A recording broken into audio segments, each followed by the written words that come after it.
oldest of five children. I was born and raised in Gastonia, North Carolina.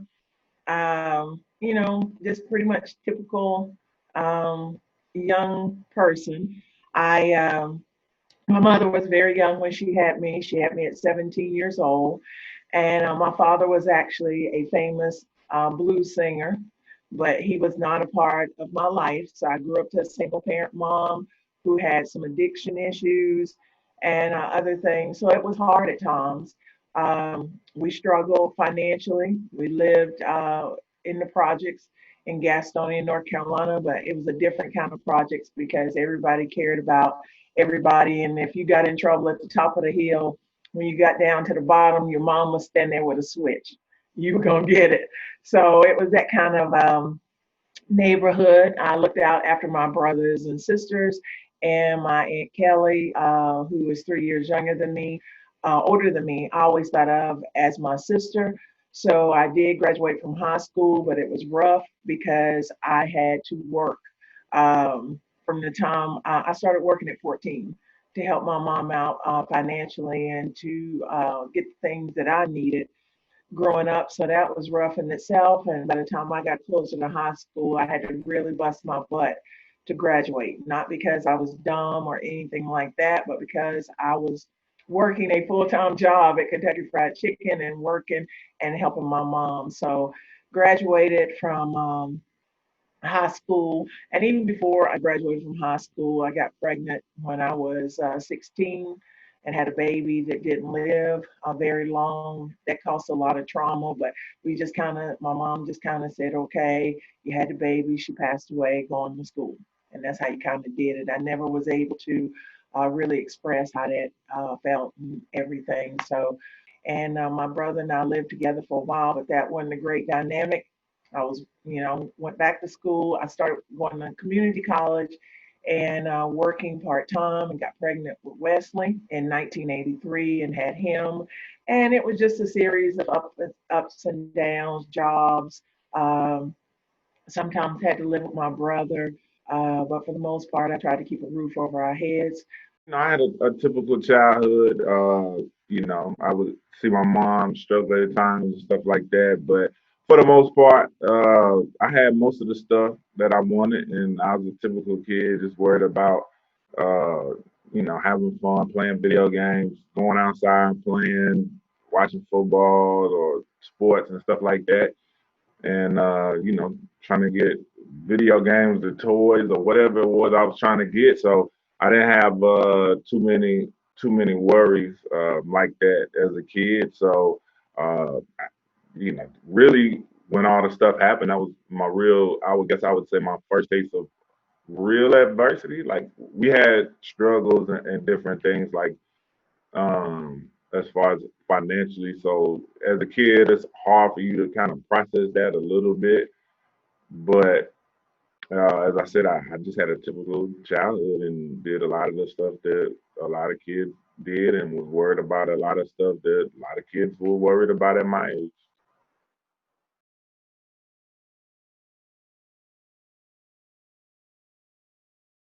When I was about 35 years old, were when the symptoms started manifesting itself. I was working as a pharmacist tech at Carolina's Medical Center. I had just started back to school. I had decided I wanted to be a paralegal. And then, so I was working, going to school, and taking care of Wesley. And he hadn't started playing sports yet, but I had a lot on my plate. It all started, I guess, working as a pharmacist tech, where I was an inpatient. It was closed in, and at the time, it was always drama working with women, just always stuff going on. And I didn't realize how much that affected me. And I saw some of my coworkers starting to get married. I wasn't seeing anyone, and they were all giddy about their, engagement and showing rings. And that started hitting me kind of hard. And then, we were struggling some. I mean, I was working as a pharmacist tech, but I was only probably making about $8 an hour, and everything fell on me. Wesley's dad was in the military.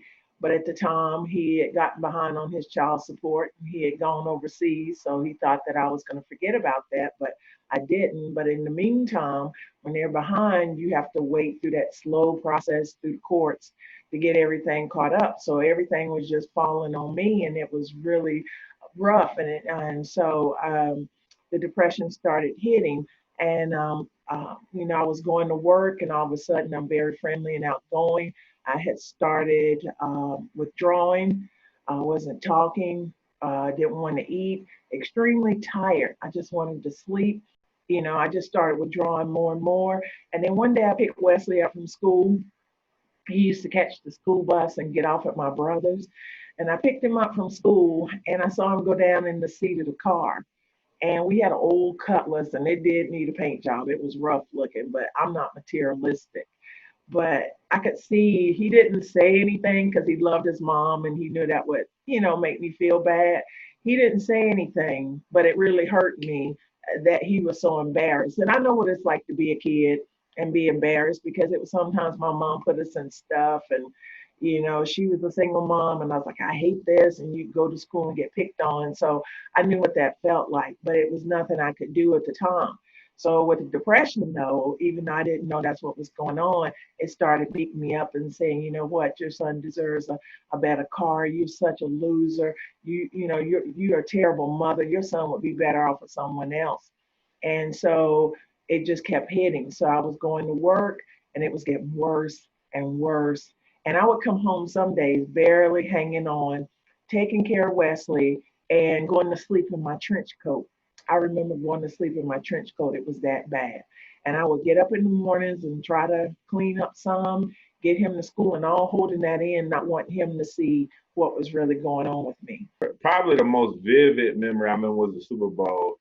My team had made it that year, the 49ers. And so I remember, my mom would always watch the Super Bowl because my mom's always been a big football fan, especially NFL. And so when she didn't watch the game, she just went in the room and shut the door and ordered me a couple of pizzas. And I just watched the game by myself. But that's when I knew I was like, all right, I was like, something, is really going on. But at the time, like I said, you don't know, uh, information about any of these types of diseases and things like that. So you don't know what is going on.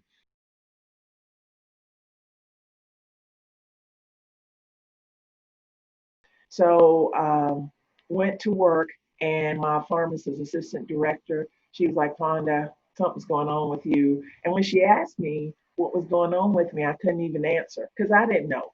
Because in our culture, we've never talked about it. So they told me, hey, you're going to have to get some help. And when she said that, the anxiety just went through the roof because, again, we've never been taught to embrace mental health. And the first thing that came to my mind is, oh, they think I'm crazy. So I went across the street to the employee assistance program and talked to a counselor, and they told me that I had been burning the candle at both ends with going to school, taking care of Wesley, working, worrying. And they said, we want you to go and see someone.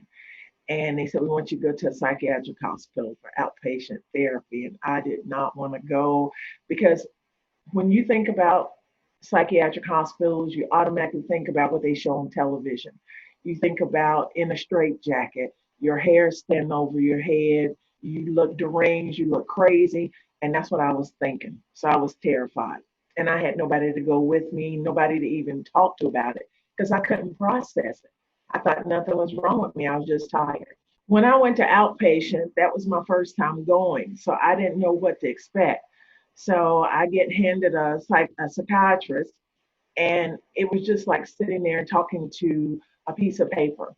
I felt it didn't work for me because, again, how our culture has been raised with mental health. So going to a therapist did nothing for me in the beginning because when you're not ready to embrace it, when you don't feel nothing is wrong with you, that it's everybody else, then of course you're going to go in there with the mentality of, I'm not going to get anything out of it. And I think that's what it was all about. I felt just going outpatient, I wasn't getting a thing out of it because, again, you have to be open to get help. And if you're not open to get help, then when you go in there and start talking to a psychiatrist or a therapist, it's not going to sink in. And that's exactly what it was. I went to outpatient, talked to a psychiatrist, but it was not sinking in that I really needed help. So for me, in that moment and going to outpatient, it did nothing for me. It didn't help me at all. And I just remember I was scared because I didn't know what was gonna happen. You know what I'm saying? Like you didn't know from one day to the next, and at the time you don't really have the tools to know what to do to help. So you just like, I was just hoping and wishing that something would happen and something would change. And so, so when she got admitted to the hospital, I was hoping that was going to be the trick. But it was definitely scary. If I lost her, it would have been pretty tough. I had tears in my eyes because, oh, you don't, I didn't know because again, when you're raised that, somebody's crazy or they're weak, you don't know. And I have a mother that I love dearly, but I felt like I couldn't go to her. I felt like I had to keep it to myself. And that's what's so dangerous about having a mental health condition. So, Valentine's Day, that's supposed to be a day of love, I was relieved that I didn't have to work to see people getting flowers, to see, people getting cards, to see people all lovey-dovey in the pharmacy. I was so glad at least wasn't there for that. But those thoughts had started hitting me even harder. And it wears you out physically too. And so that day, I said, okay, thoughts, you winning.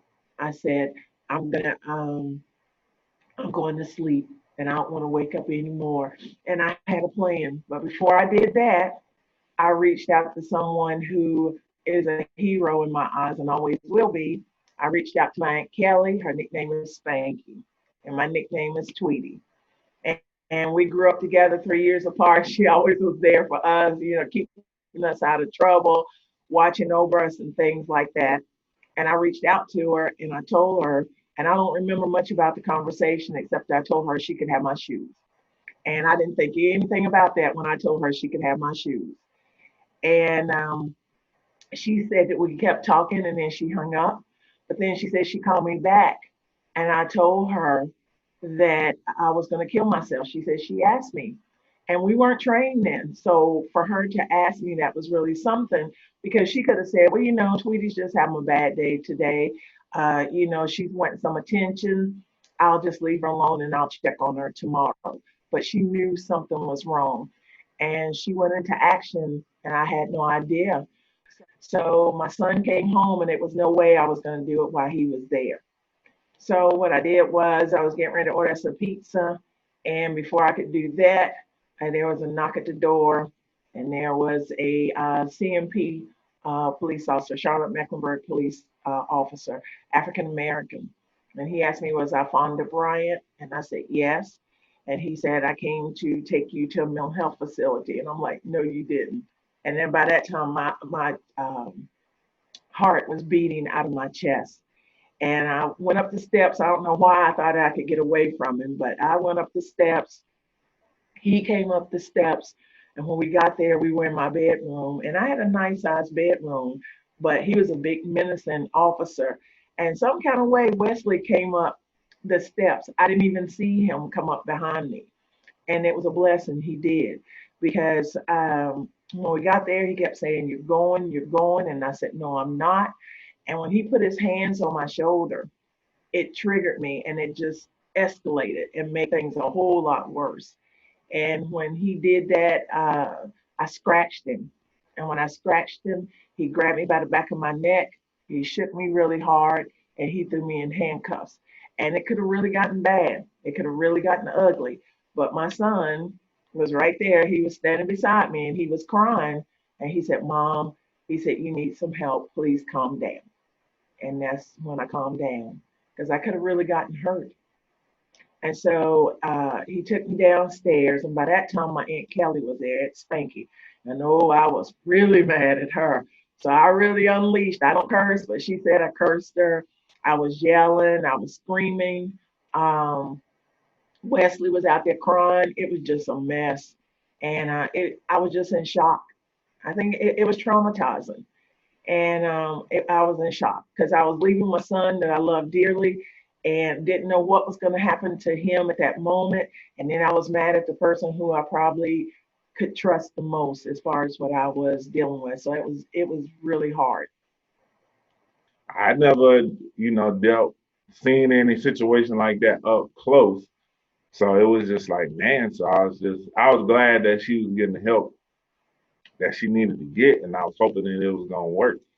And then, I was just wondering too, like, what was gonna happen. I knew I was probably gonna stay with my uncle, so, but I was wondering, what was gonna happen as well.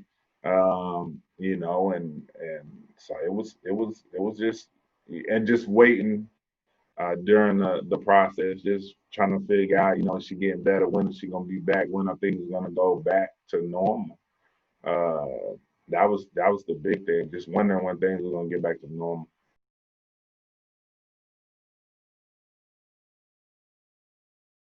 When the police officer put me in the back of the car, that was humiliating because I've never been in trouble with the police, and he didn't even know how to get to the mental health facility, which was outside of Charlotte.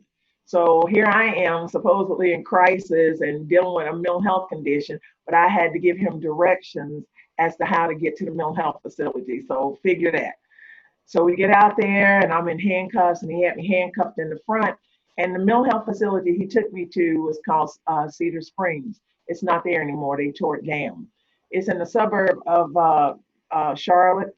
And out there, right across the street from Cedar Springs, was a mall. Carolina Place Mall is still there. And in front of the mall, it was a Taco Bell. And I remember when he took me out of the car, I looked across the street, and I just still was in shock that I was in handcuffs, especially for not committing the crime. And I looked across the street and I wanted to run. I was looking around. It was a dumpster out, not too far. And I was like, man, I just really want to run. So I was thinking, oh my God, I'm in a mental health facility. I'm crazy. You're just trying to process it. And so it was nothing like I thought. It was draining, but it was nothing like I thought. Number one, we had our own separate rooms. I don't remember who came out to the mental health facility. I think it was my Aunt Spanky who came out and brought me some clothes. I wanted a picture of my son because I thought I had done tremendous damage to him. So that guilt of what is he thinking? And I wanted a picture of my son. And of course, I couldn't have it in a frame with glass, but Spanky did bring me a picture of my son. And that's kind of what kept me going, because he and I are like peas in a pod, and we've always been there for each other. So I was devastated that that had happened, and I just kept thinking about him and what he was thinking and was he okay. When I left there, I didn't feel like I had really accomplished anything. I felt like I had just talked to some people about some of my issues, and that was it. I didn't feel where I had really started the path of recovery and wellness. So I left there with, I'm determined I'm not going to come back here. I don't know how I'm going to do it, but because the thing is, I won't forget when my psychiatrist told me that I was going to have depression for the rest of my life. You could have knocked me over with a feather because I had never heard that before, where something in your brain could be a disease that would stay with you for the rest of your life, which is very scary because if you don't have those tools, the self care, the support, the right therapist, the right psychiatrist, it's like you have a blindfold on and you're walking through a maze trying to figure out which way to go and what's going to help you and what's going to be best. And when I left there, I had no idea how I was going to get through this. I didn't do drugs, I didn't do alcohol. I knew I wasn't going to go down that path, but I still didn't know what I was going to do, so I was still terrified.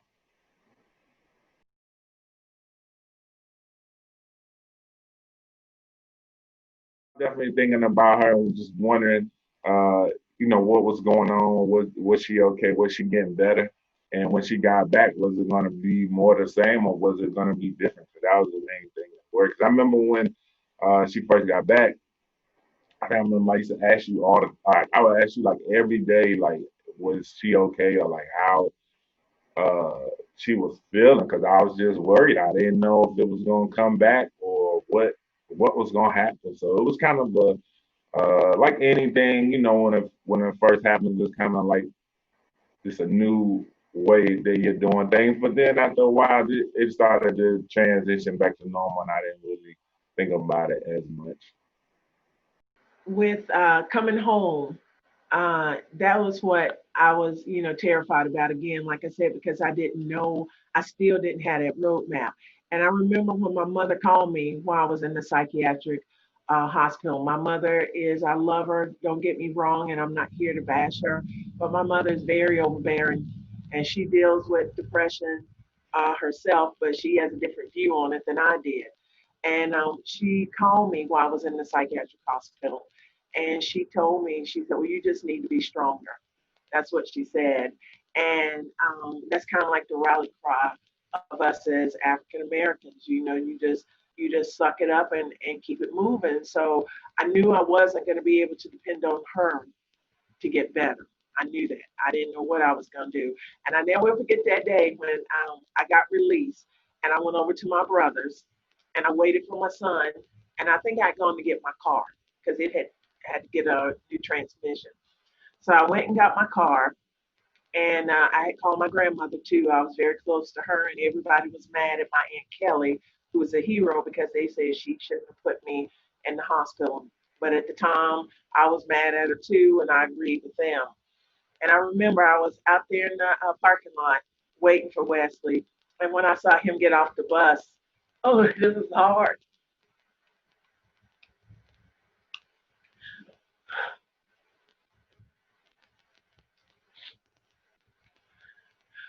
When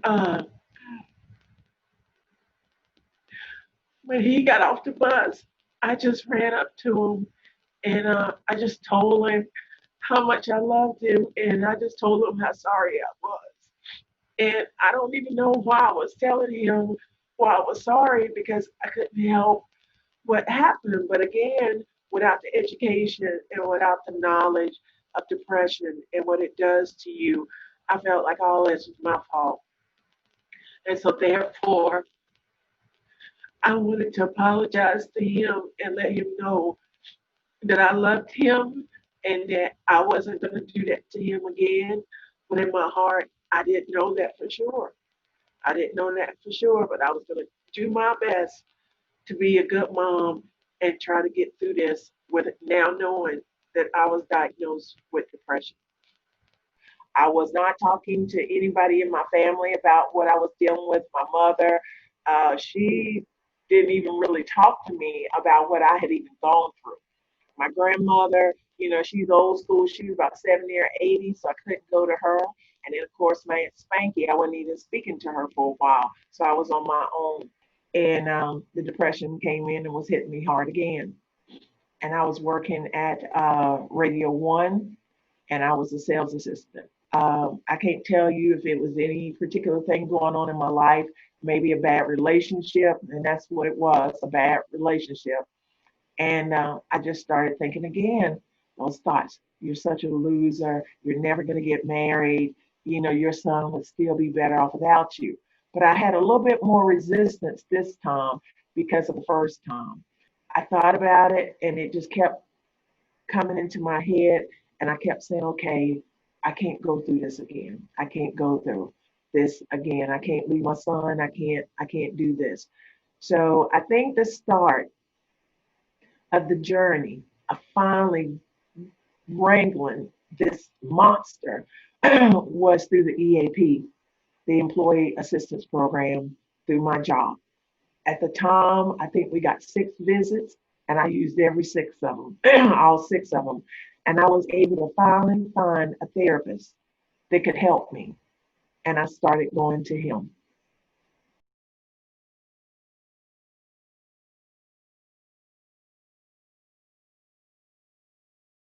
I don't remember a specific like time period. I just remember at first it was just taking it just day by day, like how was her mentality today, how was because the main thing my mom, like I said, she talked a lot of trash and she's pretty funny. So that would be my main thing to let me know if everything's okay. If she said something to me that was off the wall that was funny or whatever, or something like that. Like that was the stuff that let me know. I was like, all right, she seems like she's okay there. So if she was in a good mood, then I felt like, we were doing all right. But if I felt like she was quiet or um if I felt like she was quiet or just a little bit more withdrawn, then I would worry a little bit. But then, like I said, as this time passed, you just, I don't know, you just kind of just feel like it's behind you. Because what she said just now about the thing in 2005, I didn't even think about that because I was in college at the time or getting ready to finish. So I had no clue about that. I think you did tell me that one time. I think you did tell me that. Yeah.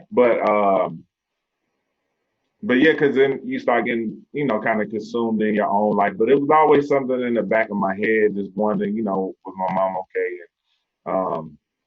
And, just I knew with her jobs and different things like that, just wanting to make sure that she was successful enough, for herself and her own mind, and that things were going good in her own life for her to feel good about things. And so that was the main thing because, like I said, as I started getting older, I'm concerned with uh, sports and just different things that was going on in my life. So as long as my mom was in a good mood and she was cooking, then I was good. But yeah. Oh boy.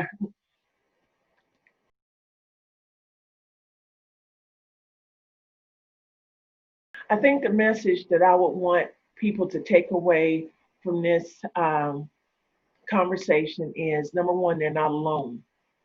Number two, there's no shame in having a mental health condition. The shame is not getting the help that you need. And the third thing I want people to know that there's help, there's hope, and we can recover. If you're going through something, if you have a family member, please don't be ashamed to get help because we can get better, we can recover, and we can thrive.